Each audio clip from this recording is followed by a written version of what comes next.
Assalamualaikum warahmatullahi wabarakatuh. Perkenalkan, nama saya Dedi Tonava dengan NIM 2101146.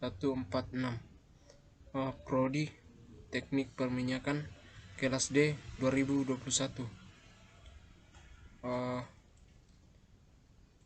Di sini saya akan mempraktekkan tentang F3 atau hukum Kirchhoff.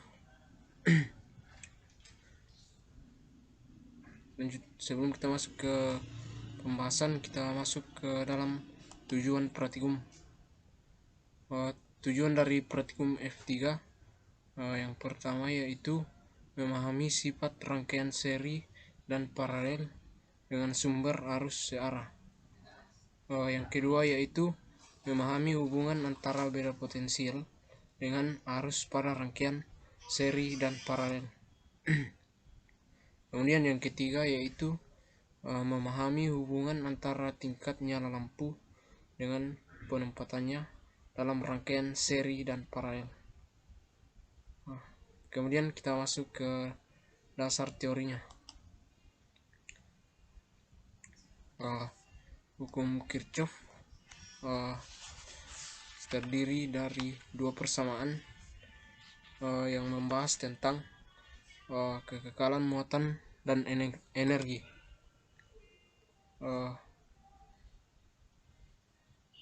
Dalam rangkaian listrik, dan pertama dijabarkan pada tahun 1845 oleh Gustav Kirchhoff. Hukum Kirchhoff terbagi menjadi dua macam, yaitu yang pertama hukum Kirchhoff-Courant Law atau KCL. Jumlah arus yang masuk sebuah titik sirkuit tertutup harus sama dengan arus yang meninggalkannya, dengan persamaan epsilon I sama dengan 0. Kemudian kedua yaitu Kirchhoff-Voltage Law atau KVL. Jumlah arus jabar dari perubahan potensial di jalur tertutup manapun dari rangkaian tertutup sama dengan 0, dengan persamaan sigma silon ditambah sigma IR sama dengan 0. Kemudian kita masuk ke flowchartnya. Yang pertama kita buka pet, kemudian buka simulation kit, kemudian buat rangkaian dan seterusnya.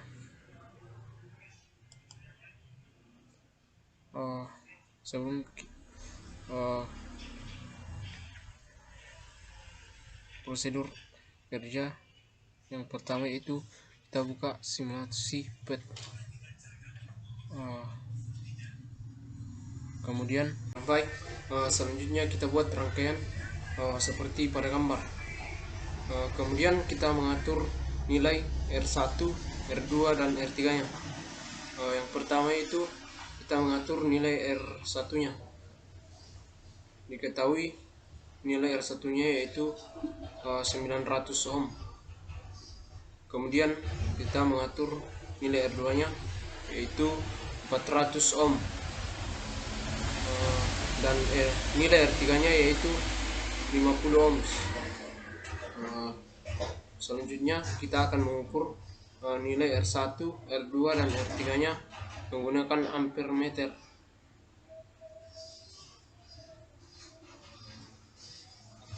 Yang pertama kita mengatur nilai arus pada R1. Nah, nilai arus pada R1 yaitu 0,10 ampere. Kemudian kita mengukur nilai arus pada R2 nya. Nilai arus pada R2 nya yaitu 0,10 ampere, dan kita mengukur nilai R3 nya. nilai arus pada R3 nya yaitu 0,20 ampere.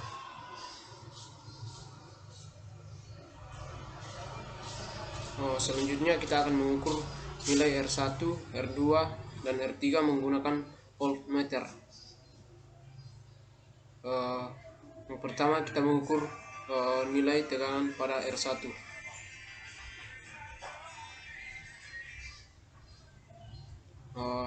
Nilai tegangan pada R1 yaitu minus 90,00 volt.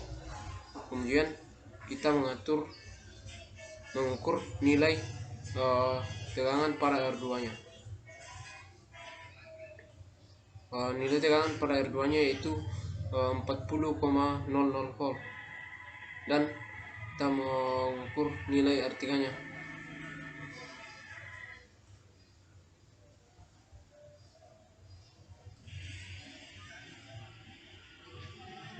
Nilai tegangan pada R3 nya yaitu min 10,00 volt.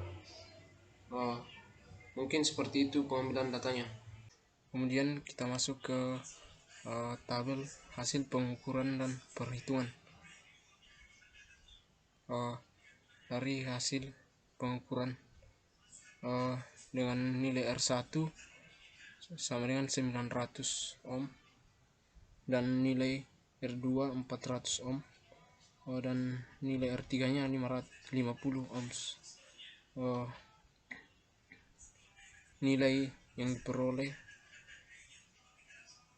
arus yang diperoleh dari R1 yaitu 0,10 ampere, dan nilai arus yang diperoleh dari R2 yaitu 0,10 ampere, dan nilai yang diperoleh dari R3 nya 0,20 ampere. Kemudian nilai tegangan pada R1 yaitu minus 90,00 volt, dan nilai tegangan R2 nya 40,0 volt, dan nilai tegangan R3 yaitu 10,00 volt. Kemudian hasil perhitungan, nilai R1 900, R2 nya 400, R3 nya 50.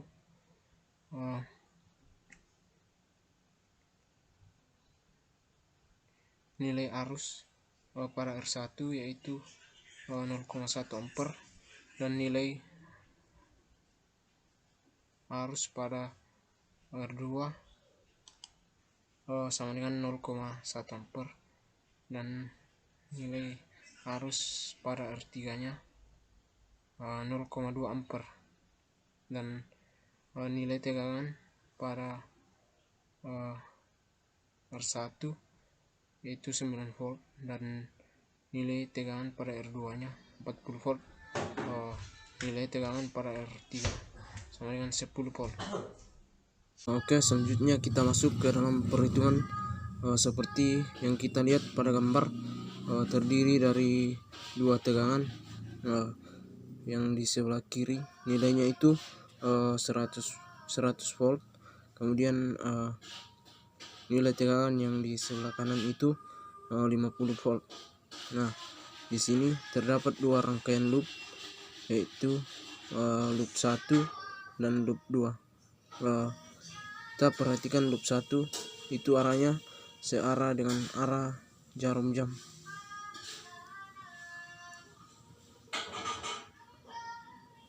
Untuk kita menghitung nilai loop satunya, kita menggunakan rumus KVL.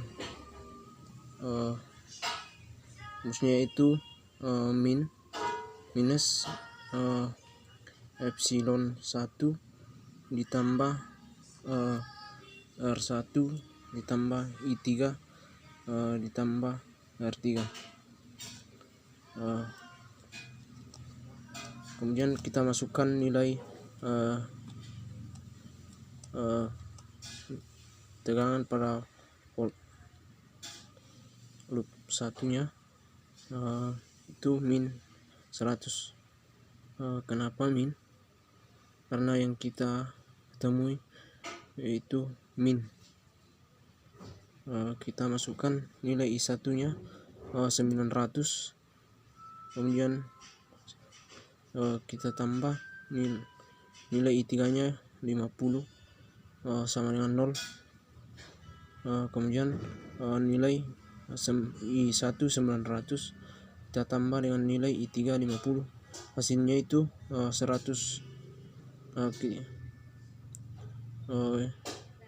Itu kita masukkan ke persamaan yang kedua. Kemudian kita menghitung nilai loop 2 nya. Kita pakai sama seperti rumus loop 1, yaitu dengan rumus KVL.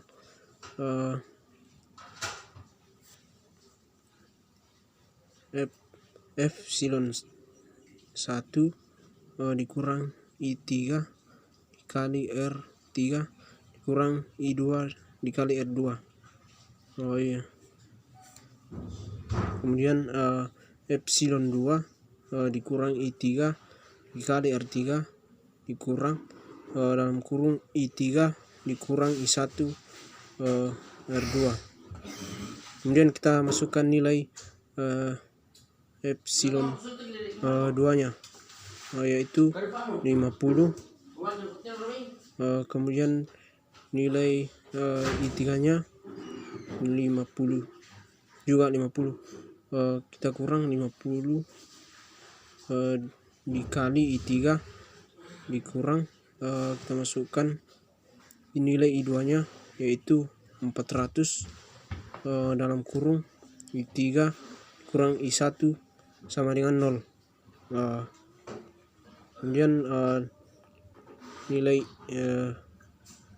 epsilon 1 dikurang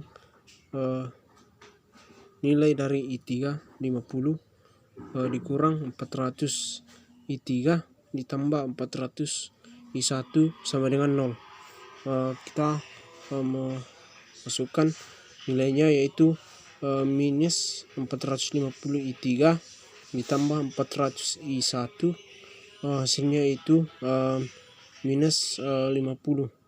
Itu kita masukkan ke persamaan 4. Kemudian kita eliminasi persamaan 4 dan 2. Kita masukkan nilai I1 nya itu 400, kemudian dikurang nilai I3 nya 450, hasilnya itu sama dengan minus 50. Kemudian nilai I1 sama dengan 900 ditambah 50 nilai I3 yaitu 50 sama dengan 100. Kemudian kita akan kalikan nilai dari 400 I dan 450 I3. Kita kalikan 1 dikali 400, hasilnya itu 400 I1. Kemudian kita kalikan nilai 1 dikali nilai I3 yaitu 450, hasilnya itu 450 I3 sama dengan minus 50.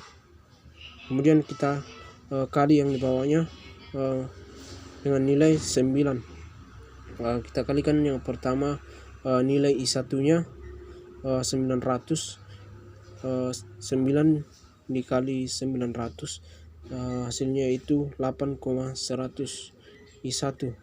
Kemudian kita kalikan I3 nya yaitu 50, 9 dikali 50, hasilnya itu 450 I3. Dan kita akan dan nilai I1 kita tambah dengan nilai I3, kita kurang dengan nilai I3 nya 400 dikurang 450, hasilnya itu minus 50. Kemudian nilai I1 8,100 ditambah nilai I3 nya 450, hasilnya itu 900. Kemudian kita garis dan kita masukkan nilai I1 nya 8,500. I1 hasilnya itu 850. Nilai I1 850 kita bagi 8,500, hasilnya itu 0,1. Jadi nilai I1 nya itu 0,1. Kemudian kita akan masukkan nilai I1 nya 900i, kita tambah dengan nilai I3 50, hasilnya yaitu 100. Kemudian kita masukkan nilai I1,